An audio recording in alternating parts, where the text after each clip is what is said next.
On a serene island paradise, a young woman vanished without a trace, became the stage for a chilling mystery one that would unravel a web of secrets, betrayal, and a gruesome crime that shocked the world. Jeju Island, South Korea, 2009. Known as the Hawaii of Korea, this volcanic haven draws millions with its lush forests, cascading waterfalls, and promise of escape. Tourists flock to its shores, seeking solace in its beauty. But beneath the postcard-perfect views, a dark story was about to unfold, one that would stain Jeju's reputation with blood. In early April, 24-year-old Lee Soo-jin, a vibrant and adventurous soul, arrived on the island. She was a backpacker, chasing freedom and new experiences after a grueling year of university studies in Seoul. With her backpack slung over her shoulder, Soo-jin was ready to explore Jeju's rugged trails and hidden beaches. She checked into a small guest house in Siagwipo, a bustling coastal town on the island's southern end. The guest house, a quaint family-run spot, was popular among budget travelers. Its wooden floors creaked underfoot, and the walls were adorned with photos of smiling guests against Jeju's iconic lava tubes and cliffs. Soo-jin, with her warm smile and curious eyes, fit right in. She struck up conversations with fellow travelers, sharing tips about the best hiking routes and local eateries. To those who met her, she was a bright spark, someone who radiated enthusiasm. But Soo-jin wasn't just another tourist. She kept a detailed travel blog, chronicling her adventures with vivid descriptions and photos. Her posts from Jeju painted a picture of an island that captivated her: the emerald waters of Jungman Beach, the eerie silence of the Manjangal lava tube, and the spicy warmth of black pork stew at a local restaurant. Her last entry, posted on April 7th, described a plan to hike Halasan Jeju's towering volcano the next day. "I can't wait to stand at the crater's edge," she wrote. "It feels like the island is calling me to its heart." That was the last anyone heard from her. On April 8th, Soo-jin set out early. She packed a small day pack with water, snacks, and her camera, telling the guest house owner she'd be back by evening. She wore a red windbreaker, hiking boots, and a baseball cap, a typical outfit for the trail. Fellow guests saw her leave, her ponytail bouncing as she headed toward the bus stop to catch a ride to the Halasan trailhead. The day was clear, with a crisp spring breeze rustling through the cedar trees. Nothing seemed amiss. But when night fell and the guest house's lights flickered on, Soo-jin didn't return. At first, no one panicked. The guest house owner, a kind woman in her 50s named Mrs. Kim, assumed Soo-jin had missed the last bus or decided to stay elsewhere. But when morning came and Soo-jin's bed remained untouched, unease set in. Her backpack, filled with clothes and personal items, was still in her dorm.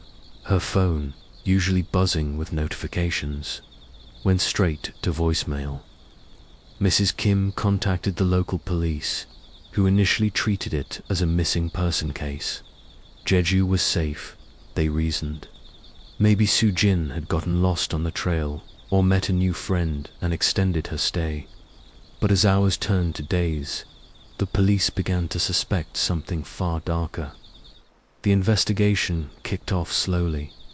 Jeju's police force, accustomed to dealing with petty theft or lost hikers, wasn't prepared for what was coming. They interviewed guest house, guests, and staff, piecing together Soo-jin's final hours. A fellow backpacker, a German student named Lucas, recalled seeing her at the bus stop that morning. She was excited, he told police. Said she wanted to see the sunrise from Halasan's peak. A bus driver confirmed dropping her off near the trailhead at around 7 a.m. From there, the trail went cold. No one had seen her on the mountain. No photos, no sightings, no trace. Hallison, a sacred peak standing nearly 2,000 meters tall, is a labyrinth of trails winding through dense forests and rocky outcrops. Its beauty is matched by its challenges: steep paths, sudden fog, and remote stretches where cell service fades. Search teams scoured the mountain, combing through trails and nearby lava tubes. They found nothing. No red windbreaker, no dropped water bottle, no sign of a struggle. The police began to wonder if Sujin had even made it to the trail. Had something happened before she reached the mountain? Or the media caught wind of the story, and Jeju's missing backpacker became headline news. South Koreans, proud of their island's reputation as a safe haven, were stunned. Online forums buzzed with theories. Some said she'd fallen into a crevasse. Others whispered of foul play. The police, under pressure, expanded their search. They checked CCTV footage from the bus stop and nearby roads, but the grainy images revealed little. A tip came in from a local shopkeeper who claimed to have seen a young woman matching Sujin's description near a convenience store in Siaguipo that evening. But the lead went nowhere. The shopkeeper couldn't be sure of the time or the details. As days turned into weeks, the case grew colder. Sujin's parents, devastated and desperate, flew to Jeju from Seoul. They pleaded for answers on national television, clutching a photo of their daughter's smiling face. Her mother's voice cracked as she spoke. She was so full of life. She wouldn't just disappear. The public's heart broke, but the clues remained scarce. The police began to explore darker possibilities: abduction, trafficking, or worse, Jeju, for all its beauty, had a hidden underbelly. The island's tourism boom had brought transient workers, shady businesses, and occasional crime. Could Sujin have crossed paths with the wrong person? Then, on April 20th, a chilling discovery shifted the case. A fisherman, casting his nets off the coast near Siaguipo, pulled up a tattered red windbreaker. It was torn, stained with what appeared to be blood, and tangled in seaweed. Forensic tests confirmed it was Sujin's, identified by a small patch. She'd sewn onto it a cartoon cat from her favorite childhood show. The bloodstains were minimal, but the DNA results were pending. The fisherman's finds sent shockwaves through the investigation. The police now suspected murder, but without a body, they were stuck. The ocean was vast, and Jeju's currents were unpredictable. If Sujin's body was out there, it might never be found. The police turned their attention to the guest house and its guests. Mrs. Kim provided a list of everyone staying there at the time. A mix of international backpackers, a few locals, and a couple of solo travelers. One name stood out: a man in his 30s, registered as Park Min-ho, who had checked out abruptly on April 9th, the day after Sujin vanished. He'd paid in cash, left no forwarding address, and provided minimal information. The guest logbook described him as quiet, unremarkable, with dark hair and glasses. A sketch artist worked with Mrs. Kim to create a composite, but it was vague, too generic to be useful. The police issued a nationwide alert for Park Min-ho, but he seemed to have vanished as completely as Sujin. Investigators dug deeper into Park's background. His ID number, provided at check-in, was fake. The phone number he'd listed was disconnected. The guest house's CCTV showed a blurry figure leaving in the early hours of April 9th, carrying a large duffel bag. Was it Park? Was he carrying something or someone inside? The footage was too grainy to tell. The police began to suspect that Park Min-ho wasn't who he claimed to be. Was he a drifter, a criminal, or something worse? The lack of answers gnawed at them, and the public's fear grew. Jeju, the island of dreams, was starting to feel like a nightmare. Sujin's blog became a treasure trove for investigators. They pored over her posts, looking for clues. She'd mentioned meeting a kind stranger at a cafe in Siaguapo a few days before her disappearance. She didn't name him, but described him as soft-spoken with a shy smile. Was this Park Min-ho or someone else entirely? The police interviewed every cafe worker in the area, but no one recalled a specific encounter. The trail was growing colder, and the pressure was mounting. The media dubbed it the Jeju Island backpacker murder, though no body had been confirmed. The name stuck, fueling speculation and fear. By the end of April, the police were grasping at straws. They expanded their search to the mainland, checking ferry records and airport manifests. Nothing turned up. Sujin's parents returned to Seoul, their hope fading but their resolve unbroken. They hired a private investigator, a grizzled veteran named Choi, who specialized in missing persons cases.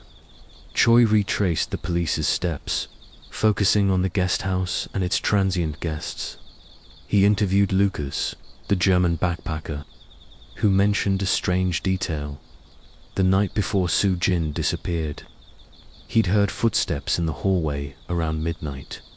He thought nothing of it at the time, but now it seemed significant. Was someone sneaking out or in? Choi's investigation led him to a local bar near the guest house, a dimly lit spot frequented by tourists and locals alike. A bartender recalled seeing a man matching Park's description on April 7th, drinking alone and watching the door. He'd left abruptly when a group of backpackers arrived, as if spooked. The bartender couldn't swear it was the same man, but the timing was suspicious. Choi began to build a profile, a loner, possibly predatory, blending into the tourist crowd. But without a clear image or a real name, Park Min-ho was a ghost. As May approached, the case took a darker turn. A second tip came in an anonymous call to the police hotline. The caller, a woman with a trembling voice, claimed to have seen a man burning clothes in a secluded area near Songgok Mountain on April 9th. She described him as tall, thin, and nervous, driving a dark sedan. The police searched the area and found traces of ash and fabric, but nothing conclusive. The woman refused to give her name, saying she was afraid. He looked like he was hiding something, she whispered before hanging up. The police wondered if this was Park, disposing of evidence, but why burn clothes? And where was Sujin's body? The mystery deepened, and Jeju's idyllic image began to crack. Tourists cancelled bookings, fearing an unseen predator. The police, desperate for a break, released a public plea for information, promising anonymity. They set up checkpoints at ferry ports and airports, hoping to catch Park Min-ho if he tried to leave the island. But the man was gone, and Sujin's fate remained a haunting question mark. Was she still out there, lost in the vastness of Jeju's wilderness? Or had the sea claimed her, hiding the truth forever? By May 2009, Jeju Island was no longer just a paradise of volcanic trails and turquoise shores. The disappearance of Sujin, the vibrant 24-year-old backpacker, had cast a shadow over the island, turning its postcard charm into a backdrop for fear. The police were under siege. Public pressure, media scrutiny, and a lack of solid leads made every day feel like a race against a fading trail. The discovery of Sujin's blood-stained red windbreaker in the sea near Siaguapo had confirmed their worst fears. This wasn't just a missing person case. It was a murder investigation, and the clock was ticking. The elusive Park Min-ho The guest house guest who checked out the day after Sujin vanished was the prime suspector, at least the only suspect. His fake ID, cash payment, and sudden departure painted him as a man with something to hide. But who was he? The police had little to go on: a blurry CCTV image, a generic sketch, and a name that led nowhere. They scoured the island, checking hotels, hostels, and ferry logs, hoping to catch a trace of him. Meanwhile, Sujin's parents clung to hope. Their private investigator, Choi, digging into corners the police had overlooked. The case was a puzzle with missing pieces, and every lead seemed to dissolve into the island's misty air. Choi, a chain-smoking former detective with a knack for spotting lies, focused on the guest house in Siagripo. It was a hub for transient travelers, a place where people came and went without leaving much behind. He interviewed the staff again, pressing for details they might have missed. Mrs. Kim, the guest house owner, was rattled but cooperative. She recalled Park Min-ho as polite but distant, always wearing a cap pulled low over his eyes. He didn't talk much, she said. Kept to himself, always writing in a notebook. That notebook piqued Choi's interest. Had Park left it behind? Mrs. Kim shook her head. No, he'd taken everything when he left. But she mentioned something new. The night before Sujin disappeared, she'd seen Park lingering near the dorms, watching the hallway. It was late, past midnight, and he'd slipped away when he noticed her. Choi's instincts flared. He asked to see the guest house's trash, hoping for a discarded clue. The bins had been emptied weeks ago, but Mrs. Kim let him search the storage room where old items were sometimes kept. There, buried under a pile of linens, he found a crumpled receipt from a Siagripo convenience store dated April 7th. It listed a bottle of soju, a pack of cigarettes, and a roll of duct tape. The timestamp read 10:43 p.m., hours before Sujin's last known sighting. Choi's pulse quickened. Duct tape wasn't something a typical tourist bought. He bagged the receipt and sent it to the police for prints, though he doubted it would yield much after weeks of handling. The police, meanwhile, were chasing the anonymous tip about the man burning clothes near Songgak Mountain. They returned to the site, a rocky outcrop overlooking the sea, and sifted through the ash pile. Forensic teams found traces of synthetic fabric, possibly from clothing, but no DNA or identifiable items. The dark sedan described by the caller was another dead end. Hundreds of similar cars were registered on Jeju, and no license plate had been noted. The woman who'd called refused to come forward, leaving the police with nothing but her trembling voice and a vague description. Tall, thin, nervous. It matched Park Min-ho's profile, but it could match half the men on the island. Public fear was growing. Jeju's tourism board scrambled to downplay the case, but cancellations poured in. Backpackers, especially solo female travelers, avoided the island. Online forums exploded with theories. Some claimed Sujin had been kidnapped by a trafficking ring. Others pointed to a serial killer hiding among the tourists. One post, buried in a Korean true crime forum, caught Choi's eye. An anonymous user claimed to have seen a man matching Park's description at a ferry terminal in Mokpo, a mainland port city, on April 10th. The user described him as carrying a heavy duffel bag and looking jumpy.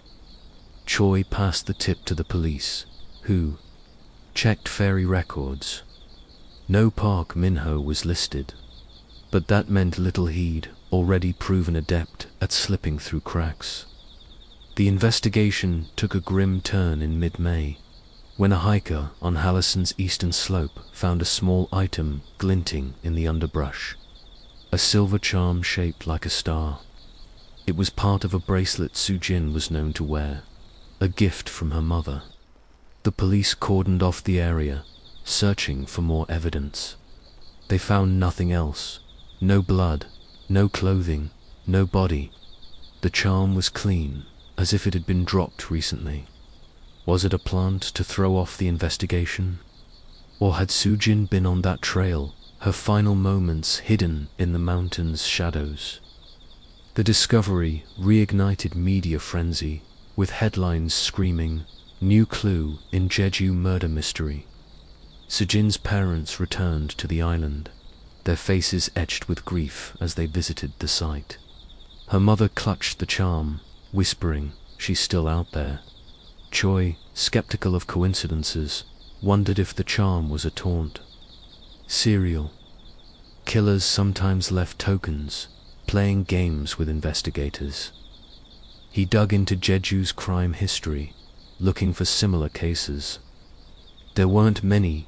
Jeju was known for its low crime rate, but a missing person case from 2007 caught his attention. A 19-year-old woman, a local, had vanished after a late-night shift at a cafe. Her body was never found, and the case was shelved as a runaway. The similarities were thin, but Choi noted the cafe was in Seogwipo, not far from Sujin's guest house. He tracked down the woman's former co-worker, who mentioned a creepy regular who'd stopped coming after the disappearance. The description tall, quiet, glasses sounded eerily familiar. The police, meanwhile, were exploring Sujin's blog for overlooked clues. Her post about the kind stranger at the cafe nagged at them. They revisited every coffee shop in Seogwipo, showing staff the sketch of Park Min-ho. A barista at a small cafe near the guest house hesitated, then nodded. "I think I saw him," she said. "He came in a few times that week, always alone, always watching people." She remembered him paying with cash and leaving quickly when Sujin entered one out of curiosity. The barista recalled Sujin chatting with a man briefly, but she couldn't confirm it was Park. The lead was tantalizing, but shaky, another thread that unraveled under scrutiny. A new witness emerged in late May, a taxi driver who claimed to have picked up a man matching Park's description on April 9th, near the guest house. The man had asked to be driven to a remote beach on Jeju's western coast, carrying a large bag. He didn't talk much, the driver said, kept looking out the window like he was nervous. The drop-off point was near Yongmori Coast, a rugged stretch of cliffs pounded by waves. The police searched the area, finding nothing but driftwood and seaweed. The tides there were brutal. Anything dumped in the water would be swept away in hours. If Park had disposed of evidence, or worse, a body, the sea had likely erased it. Choi and the police began to piece together a theory. Park Min-ho, whoever he was, had targeted Sujin, perhaps after meeting her at the cafe. He'd followed her, waited for the right moment, and struck. The duct tape receipt, the burned clothes, the heavy duffel bag all pointed to a calculated act. But why Sujin? Was she a random victim, or had she known something about him? Her blog mentioned no enemies, no conflicts, only the joy of her travels. Yet the kind stranger lingered in Choi's mind. Had Sujin seen something she shouldn't have? A secret Park was desperate to keep. As June loomed, the police faced a dead end. They'd exhausted leads, and public interest was waning, replaced by newer headlines. Sujin's parents, drained but defiant, vowed to keep searching. Choi, too, refused to quit. He returned to the guest house, haunted by the creaky floors and faded photos. Something felt off, like a detail staring him in the face. Then, a late-night call from Mrs. Kim changed everything. "I found something," she whispered, her voice shaking. "In the attic, you need to see this." What she'd found would crack the case wide open or plunge it into deeper darkness. June 2009, Jeju Island. The search for Lee Soo-jin, the 24-year-old backpacker who vanished without a trace, had gripped South Korea for 2 months. The island, once a beacon of tranquility, now felt like a maze of secrets, its beauty tainted by the specter of a killer. Park Min-ho, the mysterious guest house guest who disappeared the day after Soo-jin, remained a ghost, no face, no past, just a name that led nowhere. The police were drowning in dead ends, and the public's hope was fading. But a late-night call from Mrs. Kim, the guest house owner, was about to ignite the case with a chilling new lead. Private investigator Choi, hardened by years of chasing lost causes, arrived at the Siagwipo guest house under a moonless sky. Mrs. Kim, pale and trembling, led him to the Attica, dusty, cramped space filled with forgotten boxes and old furniture. "I was cleaning," she said, her voice barely above a whisper. "I don't come up here often. Then I found this." She pointed to a small, locked metal box tucked behind a broken chair. It was rusted, unremarkable, but the lock was new, gleaming as if recently placed. Choi's gut twisted. This wasn't a coincidence. With Mrs. Kim's permission, he pried open the box. Inside was a collection of items that sent a chill down his spine. A cheap, disposable phone, a pair of women's earrings shaped like crescent moons, and a folded piece of paper with a handwritten list of names. One name stood out, Lee Soo-jin. Next to it, a date, April 8th, 2009, the day she vanished. The earrings matched a pair described in Soo-jin's blog, worn in a selfie she'd posted days before her disappearance. Choi bagged the items and called the police. This wasn't just evidence, it was a scream from the past, demanding answers. The police forensic team descended on the guest house, turning the attic into a crime scene. The disposable phone was dead, its battery corroded, but technicians managed to extract a partial call log. It showed a single outgoing call on April 7th, late at night, to an unregistered number. The call lasted less than a minute. The list of names, 7 in total, all women, raised alarms. 2 matched missing persons cases from the mainland, one from Busan in 2006, another from Incheon in 2008. Neither had been solved. The police began to suspect Park Min-ho wasn't just a one-time predator. Was he a serial killer, using transient tourists seen as his hunting ground? The earrings were a gut punch. Soo-jin's parents confirmed they were hers, a gift from a high school friend.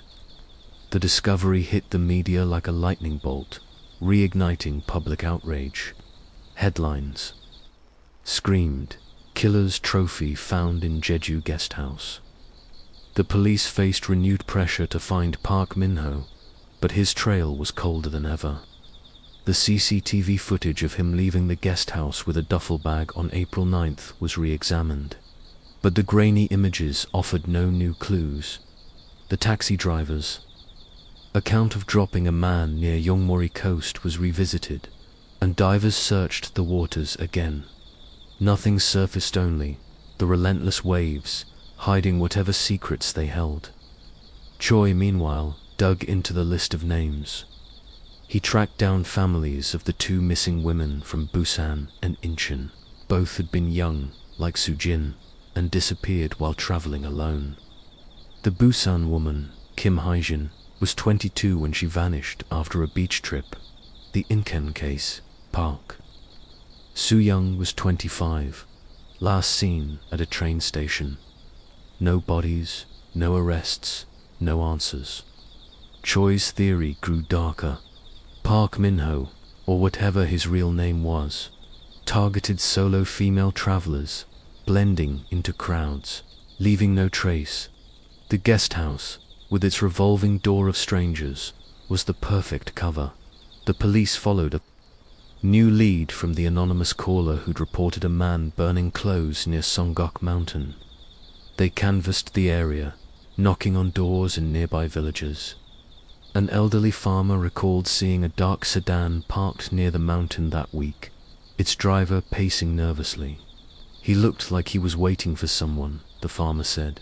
Then, he drove off fast, toward the coast. The description matched the taxi driver's account, but without a license plate or clear face, it was another frustrating half-clue. The police began to wonder if Park had an accomplice in one who helped him cover his tracks or dispose of evidence. Choi returned to the guest house, haunted by the attic's contents. He pressed Mrs. Kim for more details about Park Min-ho. She remembered a small incident on April 6th. He'd asked to borrow a flashlight, saying he wanted to explore a nearby lava tube at night. "I thought it was odd," she said.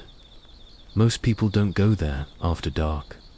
The Manjangal lava tube, a UNESCO site, was a sprawling network of volcanic tunnels, some stretching for miles. Its dark, damp corridors were a tourist draw. By day, but eerie and deserted at night. Choi wondered if Park had used it as more than a sightseeing spot. The police searched the lava tube, guided by Choi's hunch. The tunnels were vast, with hidden crevices and dead ends. After hours of searching, they found something chilling. A small pile of ash in a remote section, mixed with scraps of burned fabric. Forensic tests later confirmed traces of blood, too degraded to yield DNA. Was this where Park had disposed of evidence, or worse, had Soo-jin been brought here? The discovery was kept quiet to avoid media hysteria, but it deepened the investigators' dread. The lava tube's darkness seemed to mirror the case itself, full of twists, leading nowhere. Soo blog offered another angle. Her post about the kind stranger at the cafe was dissected again. The police re-interviewed the barista, who recalled a detail she'd overlooked. The man Soo-jin spoke to had a faint scar on his left hand, barely visible. It wasn't much, but it was something. The sketch of Park Min-ho was updated, adding, "The scar. The police released it nationwide, hoping for a breakthrough." Tips flooded in, most useless, but one stood out. A woman in Jeju City claimed to have seen a man with a scarred hand at a bar in early April, drinking heavily and muttering about leaving soon. She described him as tall, thin, with glasses airily. Close to Park's profile, Choi followed the bar lead, interviewing the bartender. The man remembered the customer who'd paid in cash and left a generous tip. He seemed on edge, the bartender said. Kept checking his phone, like he was waiting for a call. The bar had no CCTV, but the bartender recalled the man, mentioning a job on the mainland, something about starting fresh. Choi passed this to the police, who checked ferry and flight records again. A man using a different alias, Kim Tae-ho, had boarded a ferry to Mokpo on April 10th, carrying a large bag. The name was another dead end, another fake ID, but the timing fit. The investigation was now a cat-and-mouse game, with Park Min-ho always one step ahead. The police began to suspect he'd left Jeju, blending into the mainland's crowded cities. They expanded their search, coordinating with national authorities. Meanwhile, Soo-jin's parents held a vigil on Jeju, lighting candles at the spot where her bracelet charm was found. The island's community rallied, but the mood was grim. The media, hungry for updates, speculated wildly. Some even suggested Soo-jin was still alive, held captive somewhere. Choi dismissed the idea. The evidence pointed to murder, cold and calculated. Then, in late June, another bombshell dropped. A fisherman near Jeju's eastern coast hauled up a net containing a human bone of femur, weathered by the sea. Forensic tests confirmed it was female, roughly matching Sujin's age and build. DNA results were pending, but the find crushed any lingering hope.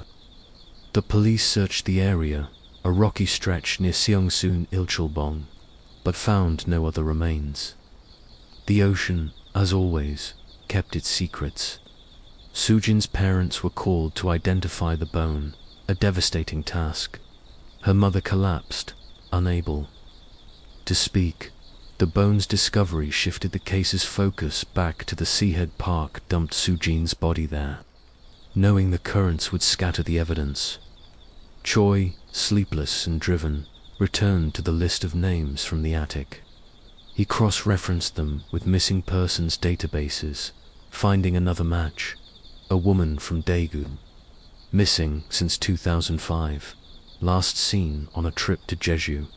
The pattern was undeniable. Park Min-ho, or whoever he was, had been at this for years. But who was he, and why had he chosen Jeju? As Choi pored over the evidence, a call came in from a detective on the mainland. They'd found something in Mokpo lead that could finally unmask the killer. July 2009, Jeju Island. The disappearance of Lee Soo-jin, the 24-year-old backpacker whose vibrant spirit was snuffed out on this idyllic island, had become a national obsession. The discovery of a human femur off Jeju's eastern coast had turned suspicion into grim certainty. Soo-jin was dead, her body likely scattered by the relentless sea. The police, battered by months of dead ends, clung to the elusive Park Min-ho as their prime suspector man whose fake identities and ghostly trail mocked their every move. Private investigator Choi, hired by Soo-jin's grieving parents, was chasing shadows, but a new lead from Mokpo. The mainland port city promised to crack the case wide open or bury it for good. The call from the Mokpo detective came late at night, urgent and cryptic. "We found something at the ferry terminal," he told Choi. "You need to see this." Choi caught the first ferry from Jeju, arriving in Mokpo by dawn.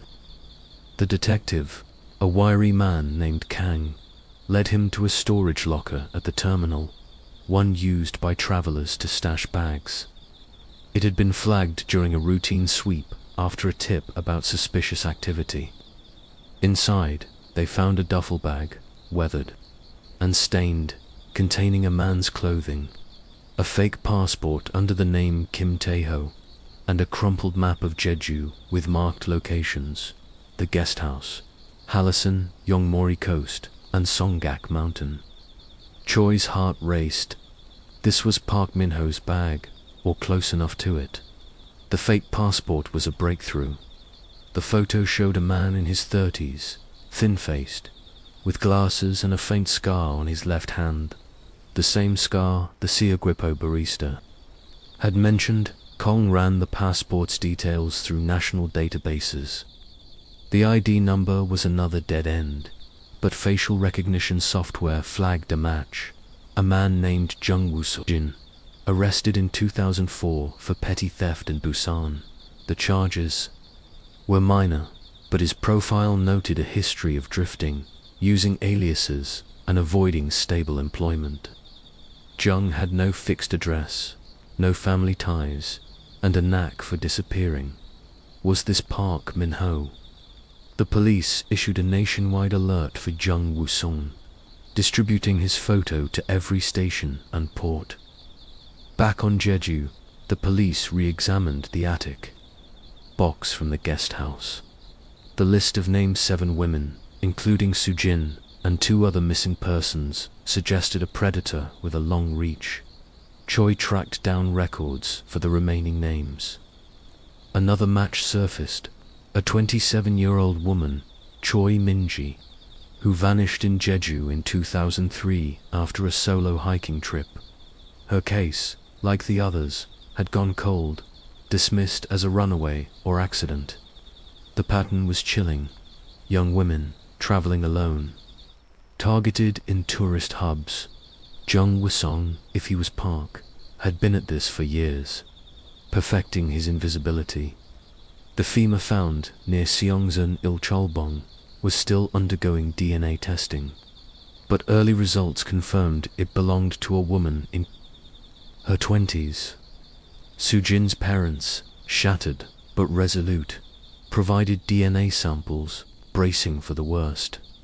The police searched the eastern coast again, deploying divers to scour the waters.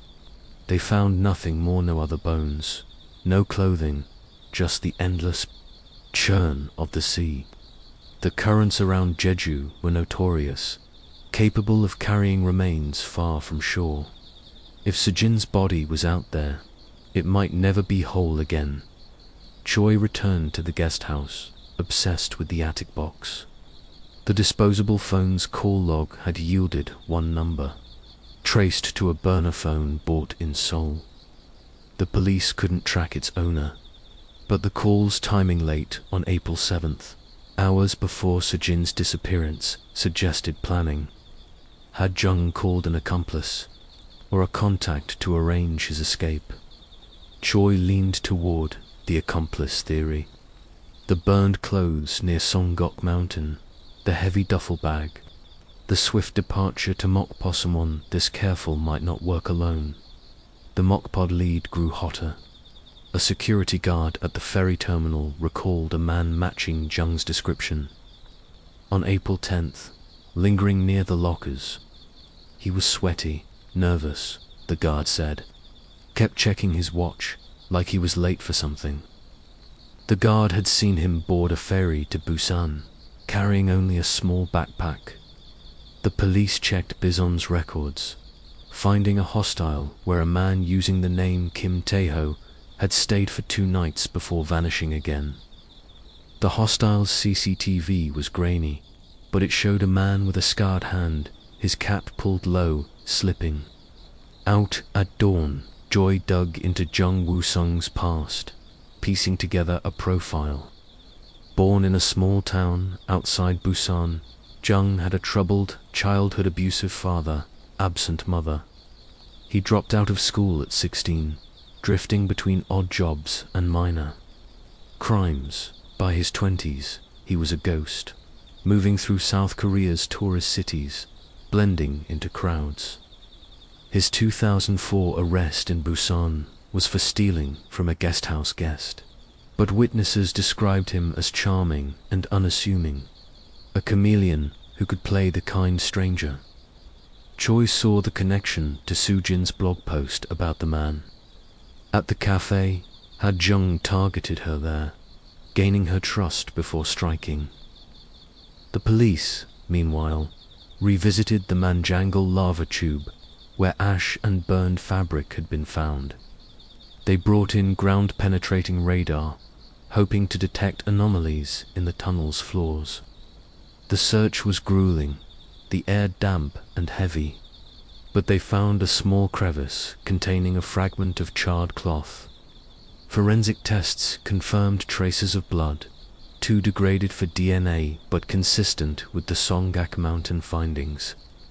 The lava tube was no longer just a tourist site, it was a potential crime scene, a place where Jung might have hidden his tracks.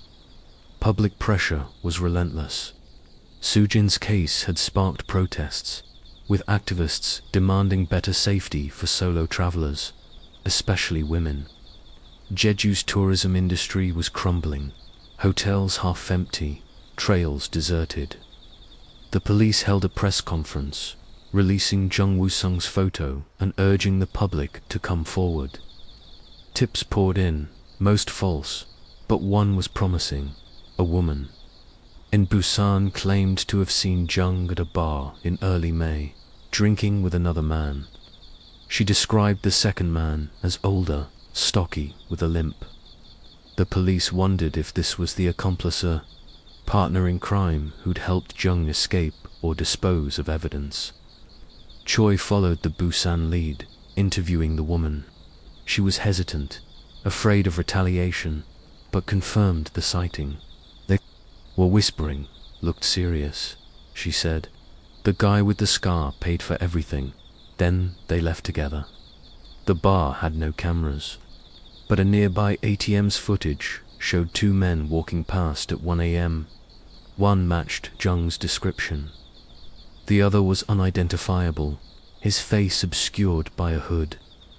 Choi felt the case slipping into deeper water. Jung wasn't just a loner. He had help. The police tracked the burner phone's purchase to a Seoul convenience store. But the trail ended. There are no CCTV, no witnesses. They began to suspect Jung had connections beyond Jeju, perhaps a network that shielded him. The list of names from the attic box haunted them. If Jung was responsible for all 7 women, he was a serial killer of terrifying efficiency. Choi contacted families of the other missing women, finding eerie similarities. All were young, independent, and last seen in tourist areas.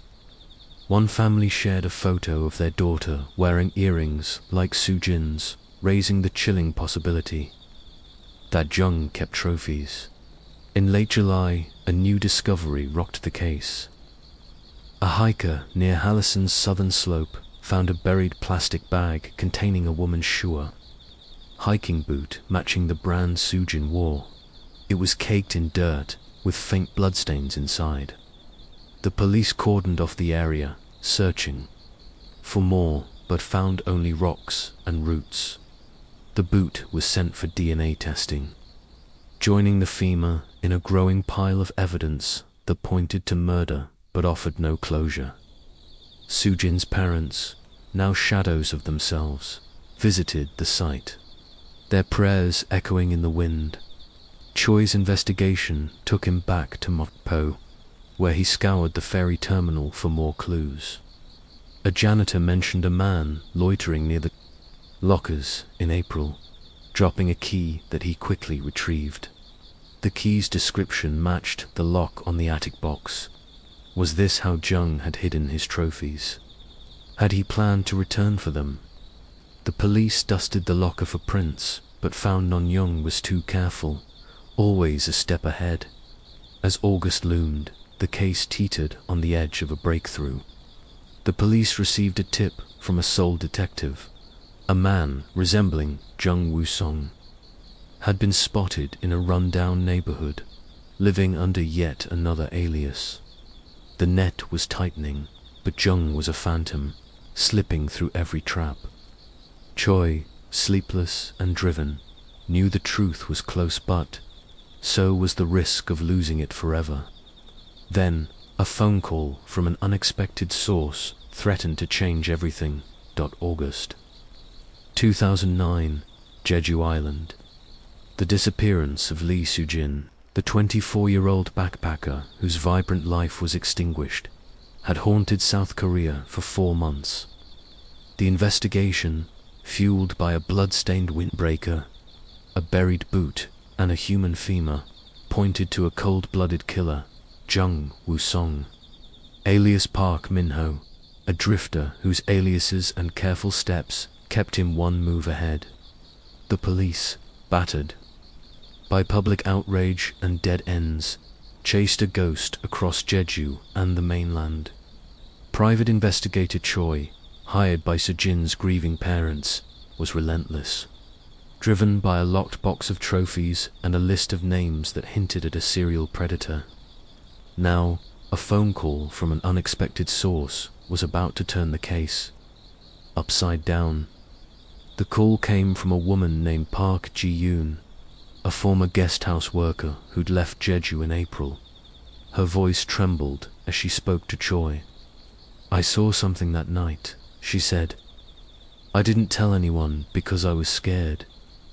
Gion had been cleaning the guest house kitchen on April 7th when she overheard a hushed conversation outside. It was Park Min-ho, Jung Woo-sung, speaking to another man in the alley behind. The guest house? They mentioned a girl, Jiyeon whispered. Something about taking care of it before morning. She'd seen the second man only briefly.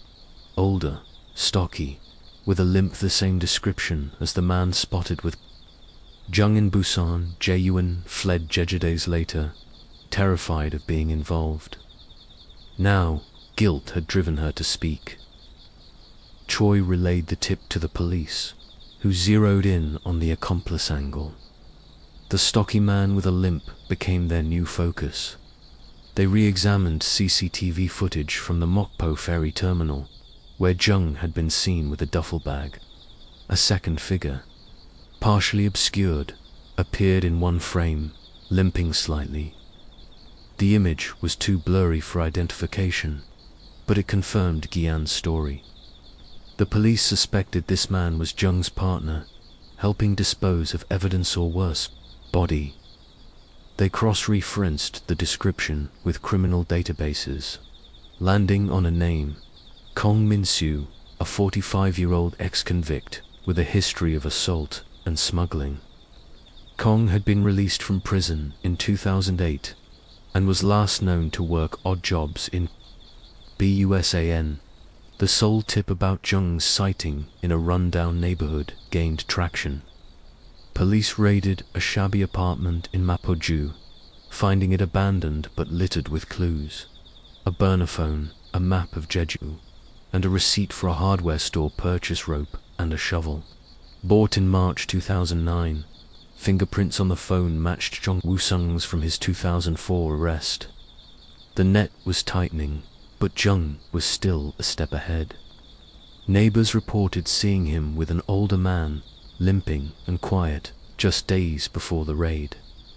The police issued an alert for Kong Min-soo, suspecting he was the key to catching Jung Choi. Returned to Jeju, retracing Jung's steps. The attic box's list of names, 7 women, for linked to missing persons cases, painted a picture of a calculated killer.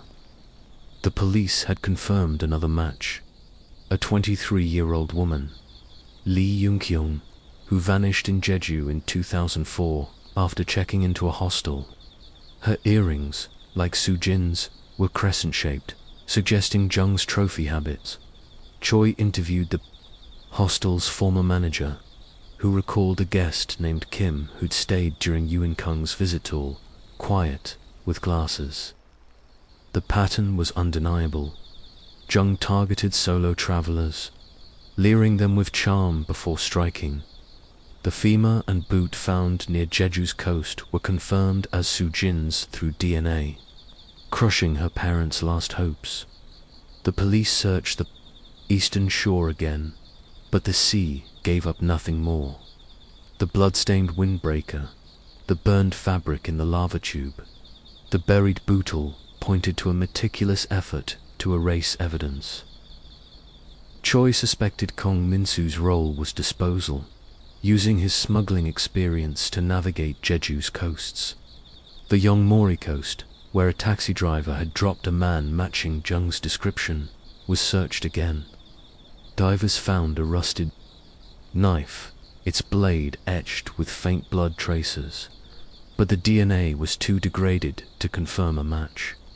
The police tracked Kong Min-soo to Busan, where he'd been spotted at a dockside bar. A sting operation caught him on August 15th, drunk and uncooperative. Under interrogation, Kang was cagey but cracked under pressure. He admitted knowing Jung Woo-sung, claiming they'd met in prison in 2007. Jung had approached him in March 2009, offering cash to help with a job on Jeju. Kong's role was to drive a rental car and dispose of a bag in the sea near Yongmori coast. "I didn't ask what was in it," Kong muttered, "but it was heavy." He denied knowing about Soo-jin or any murders, but his limp and presence in Busan tied him to Jung's escape. Kong's arrest was a breakthrough, but Jung remained elusive.